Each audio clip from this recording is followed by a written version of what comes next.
24 లేదా 25లో డిగ్రీ లేదా బీటెక్ చదివారా? సాఫ్ట్వేర్ జాబ్ కోసం ఎదురు చూస్తున్నారా? అయితే కోడ్ జ్ఞాన్ 100 డేస్ కోర్సులో చేరండి, జాబ్ సాధించండి. Welcome to Suman TV. నేను మీ సుమన్ టీవీ నాగ్. నరదృష్టి ప్రభావం జనరల్గా ఇది ఎన్ని రకాలుగా ఉంటుంది? ఒక మనిషి మీద, అంటే రాశులు అయినా సరే నక్షత్రాలైనా సరే, వాటి ప్రకారం గోచర రీత్యా చూసుకుంటే దీని ఎఫెక్ట్ అసలు ఏ విధంగా ఉంటుంది అనేది ఈరోజు మనతో పాటు వేదిక ఆస్ట్రాలజర్ ఉమా గారు ఉన్నారు. అది వారి మాట్లాడి తెలుసుకుందాం. నమస్కారం ఉమా గారు. నమస్తే నాగరాజ్ గారు. నరదృష్టి ప్రభావం అనేది ఉంటుంది అని చెప్పేసి అంటూ ఉంటాము. జనరల్గా గతంలో కూడా మనం చేయటం జరిగింది. ఎలా అంటే 2025 జనవరి నుంచి డిసెంబర్ వరకు ఏ విధంగా ఉంటుందో మాట్లాడుకున్నాము. దాని తర్వాత షష్టగ్రహ కూటమి గురించి మాట్లాడుకున్నాము. ప్రస్తుతానికైతే అంటే అన్ని మార్పులు చేర్పులు జరుగుతున్నాయి. నరదృష్టి ప్రభావం కూడా జూలై నుంచి డిసెంబర్ వరకు కొన్ని రాశులు నక్షత్రాల గురించి మనం మాట్లాడుకున్నాము. వారికి ఏ విధంగా ఉంటుంది అనేది. ద సేమ్ టైం అసలు ఈ నరదృష్టి ప్రభావం అనేది ఎన్ని రకాలుగా ఉంటుంది, ఏ విధంగా ఉంటుంది? తప్పకుండా అండి. నరదృష్టి అనేటువంటిది చాలా ప్రమాదకరమైంది. ఈ మాట అనుభవించిన వాళ్ళు ఖచ్చితంగా చెప్తారు. వాళ్ళు చూశారు కాబట్టి, వాళ్ళ అనుభవం పొందారు కాబట్టి 10 మందికి వాళ్ళే చెప్తారు. ఎందుకంటే నాగరాజు గారు, అది ఉంది అన్న విషయం చాలామందికి తెలియక, వాళ్ళ పతనానికి అదే కారణం అవుతుందన్న విషయం తెలియక, తెలియనటువంటి స్థాయిలోనే కోల్పోతూ బాధపడుతూ అక్కడే ఉండిపోయిన వాళ్ళు చాలామంది ఉంటారు. అయితే ముఖ్యంగా ఇందులో 5 రకాలుగా విభజించబడి ఉందండి. మొట్టమొదటిది నరదృష్టి, అంటే సామాన్య నరదృష్టి ఒకటి ఉంటుంది. అంటే మనం జనరల్గా ఇలాగ ఏదైనా కొత్త బట్టలు వేసుకున్నా, కొత్తది ఏదైనా ఫోన్ కొనుక్కున్నా, ఏదైనా కొత్త వాచ్ కానీ, బాగా కనిపించేటువంటి ఏదైనా కొనుక్కున్నా, ఫంక్షన్కి ఎక్కడికైనా వెళ్ళినా, ఆడవాళ్ళు ఎస్పెషల్లీ నగలు వేసుకుని ఎక్కడికైనా శుభకార్యాలకు వెళ్ళి వచ్చిన తర్వాత తలనొప్పి వచ్చేస్తుంది బాగా అని చెప్పి బాధపడుతూ ఉంటారు. కాళ్ళు లాగేస్తున్నాయి, జ్వరం వచ్చేస్తుంది. ఇలాంటివన్నీ ఎందుకు అంటే దృష్టి ప్రభావం వల్ల, మీ మీద పడినటువంటి ఈర్ష్య ద్వేషం ఉన్నటువంటి వాళ్ళు ఎవరైనా మీ మీదకి చూపులా చూడడం వల్ల, ఆ దృష్టి అనేటువంటిది ఒక నెగిటివ్ ఆరాగా మీ మీద ఇన్ఫ్లుయెన్స్ అవ్వడం వల్ల, మీకు హెల్త్ ఇష్యూస్ ఆరా అనేటువంటిది డ్యామేజ్ అవ్వడం వల్ల వచ్చేటువంటిది నరదృష్టి. అంటే ఈ సామాన్య నరదృష్టి పెద్ద ప్రమాదకరమైనది ఏది కాదండి. సో దీనివల్ల ఏంటి అంటే మీరు చేసుకునే నిత్య అనుష్ఠానం కావచ్చు, పూజలు కావచ్చు, దీపం పెట్టుకోవడం, ఏదైనా హనుమాన్ చాలీసా చదువుకోవడం, ఇలాంటి వాటి వల్ల ఖచ్చితంగా వెంటనే రికవర్ అయిపోతారు 1 or 2 డేస్లో, పర్వాలేదు. అయితే రెండవది మహానరదృష్టి అని ఒకటి ఉంటుందండి. అంటే మనం చూస్తుంటాం కొంతమందిని, ఏం వెలుగు వెలిగేట్రా ఇప్పుడు ఇలా అయిపోయాడు అని మనం మాట్లాడుకుంటూ ఉంటాం. ఒకప్పుడు ఇతను ₹1 కోటి వ్యవహారం చేసేవాడు, రోజుకి టర్నోవర్ చేసేవాడు, ఇప్పుడు అసలు డబ్బులే లేవు, అప్పుల పాలు అయిపోయాడు. ఇలాంటివి ఒక్కసారిగా హైప్స్ చూసి జీవితంలో డౌన్ఫాల్ ఎందుకు వస్తుంది అంటే మహానరదృష్టి వల్ల. మీరు భాగ్యవంతమైన జీవితాన్ని గడిపి ఇప్పుడు చాలా రకాలుగా ఇబ్బందులు పడుతూ, అప్పుల విషయంలో, డబ్బుల విషయంలో, ప్రశాంతత, ఆరోగ్య సమస్యల విషయంలో ఇబ్బందులు పడుతున్నారంటే మహానరదృష్టి కారణం. ఒకళ్ళు చూడండి, నేను చాలా సందర్భాల్లో చూశాను, నా ఎక్స్పీరియన్స్లో కూడా. మంచిగా పెద్ద ఇల్లు కట్టుకుంటారు, మంచి కారు కొనుక్కుంటారు, హోదా, పేరు, పరపతి అన్నీ వస్తాయి. వాళ్ళు తాలూకా చుట్టాలు ఎవరో, లేకపోతే ఇంట్లో వాళ్ళు ఎవరైనా ఒక ఆరోగ్య సమస్యతో హాస్పిటల్కి వెళ్ళి కంప్లీట్గా హాస్పిటల్ పాలవుతారు. 80 నుంచి కోటి రూపాయలు, 80 లక్షల నుంచి ₹1 కోటి దాకా వెళ్ళిపోతాయి. మళ్ళీ కట్టుకున్న ఇల్లు, కార్లు అన్నీ అమ్మాల్సి వచ్చిన పరిస్థితి వస్తుంది. సో అక్కడి నుంచి ఇక్కడికి ఏంటి అంటే మహానరదృష్టి అండి.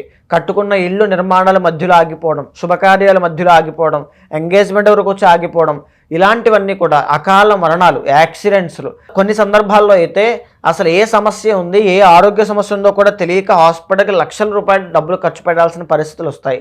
ఇదంతా కూడా మహానరదృష్టి అండి. చాలా జాగ్రత్తగా ఉండాల్సింది దీనివల్ల.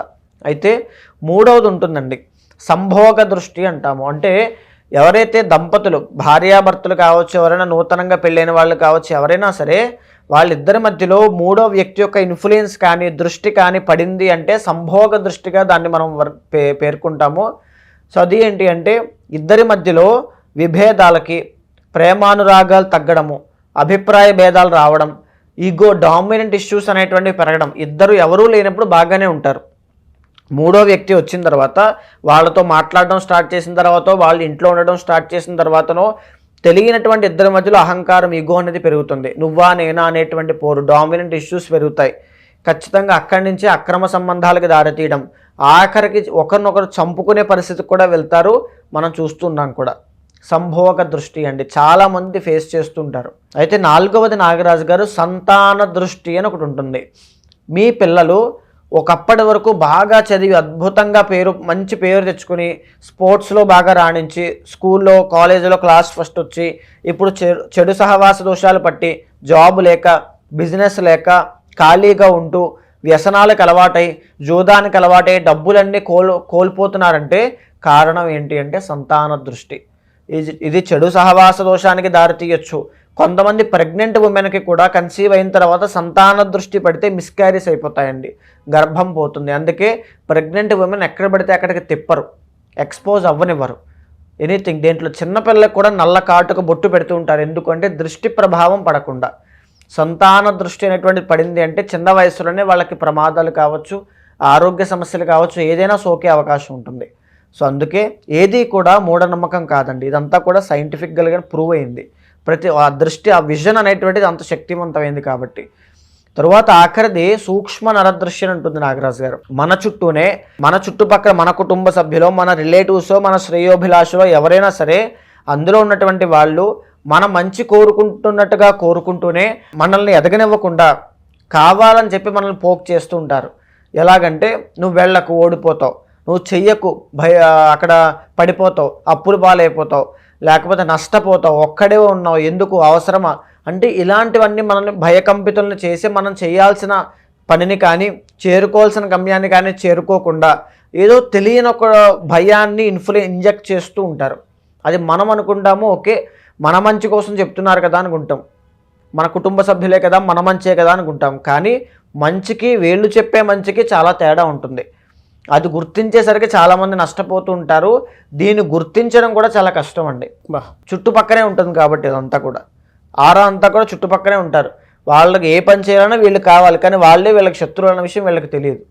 ఇదే సూక్ష్మ నరదృష్టి.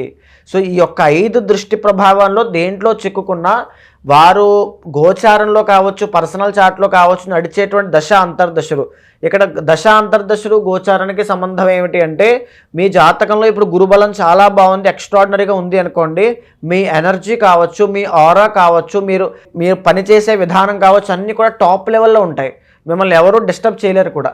అదే గ్రహ బలాలు కూడా వీక్గా ఉన్నాయనుకోండి, ఇక్కడ నుంచి బయట నుంచి వచ్చే ఎక్స్టర్నల్ నెగిటివ్ ఎనర్జీ అనేటువంటిది మిమ్మల్ని చాలా ఎఫెక్ట్ చేస్తుంది. సో రెండింటినీ సమన్వయం చేసుకుంటూ ఎలాంటి పరిహారములు ఆచరించాలి అనేటువంటి ప్రతి ఒక్కరూ గుర్తించాలి. మీరు చెప్పినటువంటి ఈ 5 నరదృష్టిలో కనుక మనం చూసుకుంటే తులారాశి వారికి, ఎస్పెషల్లీ విమెన్కి వీటిల్లో ఏం ఉండేటువంటి అవకాశం ఉంటుందంటారు? వారి క్యారెక్టరిస్టిక్స్ అండ్ ట్రైట్స్ ఎలా ఉంటాయి? జూలై నుంచి డిసెంబర్ వరకు వారికి అసలు ఏ విధంగా ఉంటుందండి? తప్పకుండా అండి. తులారాశి వాళ్ళు అంటే జనరల్లీ బ్లెస్డ్ అని చెప్పచ్చు అండి. ఎందుకు అని అంటే ద ఒరిజినల్ 7th హౌస్ కాబట్టి తులాని అంటే మ్యారేజ్ తర్వాత వీళ్ళ జీవితం ఒకలా ఉంటే మ్యారేజ్కి ముందు ఒకలా ఉంటుంది. సో మెజారిటీ ఆఫ్ తులారాశి వాళ్ళు లవ్ ఫెయిల్యూర్స్ ఎక్కువగా ఉంటారు ఖచ్చితంగా అండి. విమెన్ రిలేటెడ్ ప్రాబ్లమ్స్ అనేటువంటి, అంటే ఉమెన్తో గొడవలు కావచ్చు, లవ్ ఫెయిల్యూర్ కావచ్చు, బ్రేకప్స్ కావచ్చు, రిలేషన్లో ఇబ్బందులు కావచ్చు, ఇలాంటివి ఎక్కువగా చూస్తూ ఉంటారు. అండ్ విమెన్ అయితే ఎస్పెషల్లీ పీసీఓడి కానీ, పీసీఓఎస్ కానీ, థైరాయిడ్ కానీ ఇలాంటి సమస్యలు చూసే అవకాశం ఉంటుంది. అండ్ ఇంకోటి నాగరాజు గారు మీరు అడిగినట్టుగా ఈ నరదృష్టి అనేటువంటి విషయంలో తులారాశి వాళ్ళకి సంభోగ దృష్టి అనేటువంటిది ఉండే అవకాశములు ఉంటాయండి. అండ్ సామాన్య దృష్టి. ఈ సంభోగ దృష్టి, సామాన్య దృష్టి నిజానికి తులారాశి వాళ్ళు తలుచుకుంటే ఏదైనా చేయగలరు. వాళ్ళకున్నటువంటి కెపాసిటీతో కానీ, వాళ్ళకున్న లౌక్యంతో కానీ 10 మందిని వాళ్ళ వైపు ఆకట్టుకునేటువంటి గుణం ఉంటుంది వీళ్ళకి. సో దాంతో ఏదైనా చేసేటువంటి అవకాశాలు ఉంటాయి. కానీ ఈ సంభోగ దృష్టి అనేటువంటిది పడినప్పుడు ఖచ్చితంగా డైవర్స్ అయ్యేటువంటి అవకాశం ఉంటుందండి వీళ్ళకి 100%.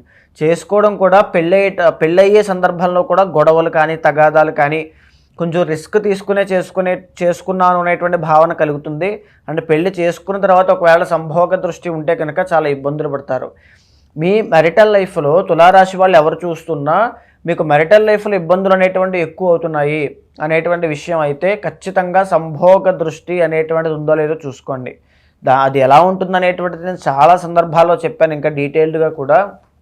అది ఎప్పుడైతే పడుతుందో ఆ దృష్టి దోషం అనేటువంటిది భార్యాభర్తల మధ్యలో మీకు అన్యోన్యత అనేటువంటిది లోపిస్తుంది, అక్రమ సంబంధాలకి దారితీస్తుంది, అనుమానం అనేటువంటిది రేకెత్తుతుంది. దానివల్ల వచ్చేటువంటి చికాకులు, కెరీర్ మీద ఫోకస్ చేయలేకపోవడము. అండ్ ఎస్పెషల్లీ ఈ టైంలో కూడా నాగరాజు గారు వీళ్ళకి దృష్టి ప్రభావం ఎక్కువ అయ్యే అవకాశం ఉంటుంది. ఏదో సంపాదిస్తున్నారు, ఏదో చేస్తున్నారు, మొత్తానికి ఏదో వచ్చేస్తున్నాయి, ఇలాంటి మాటలు కావచ్చు, ఇలాంటివి. బికాజ్ ఎందుకంటే 9th గురుడు ఉన్నారు కదా. సో డబ్బులు అనేటువంటి ఆకర్షించినప్పుడు 10 మంది దృష్టి వీళ్ళ మీదే పడుతుంది. వీళ్ళ యొక్క సహజ సిద్ధమైనటువంటి స్వభావాన్ని దాటి ఏదైతే వీళ్ళు డబ్బు సంపాదించినా, ఒక మంచి పేరు తెచ్చుకున్నా, జనాలు ఈర్ష్యాద్వేషాలకి లోనై వీళ్ళ మీద దృష్టి ప్రభావం ఉండే అవకాశం ఉంటుంది. ప్రతిరోజు కూడా మీరు ఎక్కడికైనా బయటికి వెళ్ళినప్పుడు ఇంటికి వచ్చేటప్పుడు ఖచ్చితంగా కాళ్ళు కడుక్కుని ఇంట్లోకి రావడం ఫస్ట్ పని. రెండవది ఏంటంటే ప్రతి శుక్రవారం లేదా ప్రతి శనివారము రాక్ సాల్ట్ ఉంటుంది, ఒక గుప్పుడు గల్లుప్పు తీసుకుని వేడి నీళ్ళలో వేసి అది నానిన తర్వాత తల మీద నుంచి స్నానం చేయండి. దీనివల్ల దృష్టి ప్రభావం కానీ నెగిటివ్ ఎనర్జీ కానీ ఏమున్నా అన్నీ తొలగిపోతాయి. అండ్ మేజర్గా ఏంటంటే వీళ్ళకి సంతాన విషయంలో కూడా అండి 4th and 5th లార్డ్ కాబట్టి లేటుగా సంతానం పుట్టడం కానీ సంతానం కలిగిన తర్వాత కూడా వాళ్ళ వల్ల ఏదైనా సమస్యలకి ఇబ్బంది పడడం కానీ, అంటే తల్లిదండ్రులు చూస్తున్నా వాళ్ళ కోసం కూడా చెప్తూ ఉన్నాను, కానీ సంతాన దృష్టి కాదు సంతాన దోషం ఇదండి. పర్సనల్ చార్ట్లో చూసుకోండి. మీ పర్సనల్ చార్ట్లో 5th హౌస్ అనేటువంటిది బాగుంది అంటే మీకు పుట్టినటువంటి సంతానం గొప్ప యోగ్యులుగా, జ్ఞానవంతులుగా, విజ్ఞానవంతులుగా ఎదుగుతారు. అలాంటి సంతాన దోషం లేకుండా దానికి సంబంధించిన పరిహారములు ఆచరించండి తల్లిదండ్రులు. అయితే మేజర్గా ఈ జూలై దగ్గర నుంచి డిసెంబర్ దాకా చూస్తే నాగరాజు గారు ఇప్పుడు టైం అనేటువంటిది చాలా బాగుందండి యాక్చువల్లీ వీళ్ళకి. ఎందుకు అంటే గురుడు చాలా బాగా యోగిస్తూ ఉన్నారు. పెళ్లి కాని వాళ్ళకి పెళ్లి అవ్వడం, అప్పుల బాధలతో ఇబ్బంది పడేటువంటి వాళ్ళకి అప్పులు తీరడం, లేక సంతానం లేని వాళ్ళకి సంతానం కలగడం, వీళ్ళు బయటికి డబ్బులు ఇచ్చేవి రావట్లేదు మొండి బకాయిలు ఉన్నటువంటి వాళ్ళకి కూడా ఖచ్చితంగా డబ్బులు తిరిగి రావడం, ఇలాంటివన్నీ కూడా మంచి పరిణామాలు కనబడుతూ ఉన్నాయి. మంచి బాటలో మంచి వైపు అడుగులు వేసే అవకాశాలు కనబడుతూ ఉన్నాయి. అయితే 6వ స్థానంలో శని భగవానుడు కూడా యోగిస్తున్నారు కాబట్టి వీళ్ళ స్వశక్తితో, స్వయం ప్రతిపత్తితో, ఇండిపెండెంట్గా, ఇండివిజువల్గా ఎదగగలిగేటువంటి కెపాసిటీ వీళ్ళకి కనబడుతోందండి. 5th హౌస్లో రాహుగ్రహ సంచారము రిలేషన్షిప్లో ప్రాబ్లమ్స్ని చూపిస్తోంది. సంతానం విషయంలో ఇబ్బందులు కనబడే అవకాశం కనబడుతోంది. హయ్యర్ స్టడీస్ కోసం వెళ్ళేటువంటి వాళ్ళకి కావచ్చు, మీ జీవితంలో కావచ్చు, కాస్త కొత్త అలవాట్లు లేకుండా చక్కగా మీ బిహేవియర్, మీ నడవడికని జాగ్రత్తగా చూసుకోండి, లేకపోతే ఫ్యూచర్లో ఇబ్బంది పడతారు ఖచ్చితంగా. కుటుంబపరమైన సమస్యలు ఫ్యూచర్లో వస్తాయి. సో వెరీ వెరీ కేర్ఫుల్గా ఉండండి. ఈ సంభోగ దృష్టి అనేటువంటిది ముఖ్యంగా మీకు పోవాలి అంటే మీ పర్సనల్ చార్ట్లో, మీ జాతకంలో మీ గ్రహ బలము అనేటువంటిది ఎలా ఉందో చూసుకోండి. గ్రహ బలం బాగున్నప్పుడు మీ ఎనర్జీ కావచ్చు, లేకపోతే మీ ఆరా కావచ్చు, మీ మైండ్ సెట్ కావచ్చు, అన్నీ కూడా చాలా స్ట్రాంగ్గా ఉంటాయండి. ఒక వ్యక్తి భగవంతుడి దగ్గర కూర్చుని ప్రశాంతంగా పూజ చేయగలుగుతున్నాడంటే అతనికి ఎంతో కొంత గ్రహబలం ఉందని అర్థం అండి. చాలామంది సంభోగ దృష్టిలో పడి భార్యాభర్తల విషయంలో కొట్లాడుకుంటూ భగవంతుడి యొక్క నామస్మరణ కూడా చేయలేక ఇంట్లోంచి వెళ్ళిపోతాను, ఆత్మహత్య చేసుకుంటాను అనేటువంటి భావనతో ఉన్న వాళ్ళు నేను చూశానండి. అంటే మీరు భగవంతుడి దగ్గర కూర్చునేటువంటి యోగ్యత ఉంది అంటే గ్రహాలు మీకు అనుకూలిస్తున్నాయి. పర్సనల్ చార్ట్ ఇలాంటి సమయంలో చూసుకుని జాగ్రత్త పడండి. అద్భుతమైన పరిహారాలు, అద్భుతమైన రిజల్ట్స్ అనేటువంటివి చూస్తారు. అయితే చాలామంది గోచార రీత్యా అనే కాకుండా పర్సనల్ చార్ట్ త్రూ వాళ్ళ జీవితంలో విద్య, ఉద్యోగం, వ్యాపారం, ఆర్థికం లాంటి విషయాల్లో అసలు ఎలా ఉంది, ఏ విధంగా ఉంటుంది అనుకుంటే కొంచెం యాంగ్జైటీ ఉంటుంది. వేదిక్ ఆస్ట్రాలజీ ఖచ్చితంగా ఫాలో అయ్యేటువంటి వాళ్ళకి మాత్రం ఒక రెమెడీ కావాలనుకుంటారు. మిమ్మల్ని అప్రోచ్ అవ్వాలంటే ఎలా అండి ప్రాసెస్?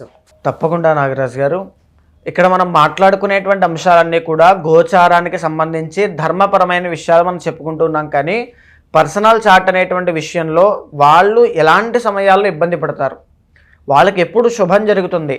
ప్రతి ఒక్కరి చార్ట్లో నాగరాజు గారు నా ఎక్స్పీరియన్స్తో చెప్తున్నాను, ప్రతి ఒక్కరికి కూడా ఒక రాజయోగ గ్రహం ఉంటుంది. ఆ గ్రహం వచ్చినప్పుడు వాళ్ళ జీవితంలో టర్నింగ్ పాయింట్ వస్తుంది. నేను జీవితంలో నేను దేనికి పనికిరనుకునే వాళ్ళకి కూడా ఒక రాజయోగం ఉంటుంది. ఆ రాజయోగం ఉన్నప్పుడు ఆ ఎఫర్ట్స్ అనేటువంటివి, ఆ కష్టం అనేటువంటిది, ఆ తెలివితేటలు, ఆ టైం అనేటువంటిది వాళ్ళు అక్కడ పెడుతున్నారా లేదా అనేటువంటిది ముఖ్యం. కాలం కలిసి రావడం అంటాం కదండి, అలాంటి కాలం కలిసి వచ్చే తిథులు కానీ ఆ డేట్స్ కానీ ఎప్పుడు ఉంటాయి అనేటువంటిది పర్సనల్ చార్ట్ ద్వారా మాత్రమే తెలుస్తుందండి. అలాంటి వాళ్ళు ఎవరైనా ఉంటే మీకు కింద కనిపించే నెంబర్కి కాల్ చేస్తే మా వాళ్ళు మీకు పూర్తి వివరాలు అందిస్తారు. మీ పర్సనల్ చార్ట్ చూసిన తర్వాత గోచారంతో సమన్వయం చేస్తూ మీ కోరిక ఏదైనా లేదా మీకు సమస్య ఏదైనా సరే దానికి సంబంధించినటువంటి శాంతి పరిహారములు ఆచరింపచేసి భగవత్ అనుగ్రహం కలిగేలా చేస్తాను. థ్యాంక్ యూ సో మచ్ అమ్మగారు. నమస్తే అండి. చూసారు కదండి వీడియో. ఈ వీడియోపై మీ అభిప్రాయాన్ని కమెంట్ బాక్స్లో పోస్ట్ చేయండి. ముఖ్యంగా మీరు కనుక ఖచ్చితంగా ఉమాగారిని అప్రోచ్ అవ్వాలి అనుకుంటే త్రూ వేదిక్ ఆస్ట్రాలజీ మీ జీవితంలో ఉండేటువంటి అంటే ఏదున్నా సరే, మ్యారిటల్ ఇష్యూస్ అయినా సరే, లేదు పర్సనల్ చాట్ త్రూ విద్య, ఉద్యోగం, వ్యాపారం, ఆర్థికం లాంటి విషయాల్లో ఏదైనా ఒడిదుడుకులు కనిపిస్తుంది అనుకున్నప్పుడు ఖచ్చితంగా కెరీర్ ఏ విధంగా ఉంటుందని కనుక తెలుసుకోవాలనుకుంటే స్క్రీన్ మీద ఉమాగారి కాంటాక్ట్ నెంబర్ కనిపిస్తుంది. దాన్ని మీరు కాల్ ఆర్ మెసేజ్ వాట్సాప్ చేసి వెంటనే అపాయింట్మెంట్ బుక్ చేసుకోండి. ఈ వీడియో లైక్ చేయండి, షేర్ మాత్రం తప్పకుండా చేయండి. ఇలాంటి మరిన్ని వీడియోస్ కోసం మా ఛానల్ ఫాలో అవ్వండి. Thank you.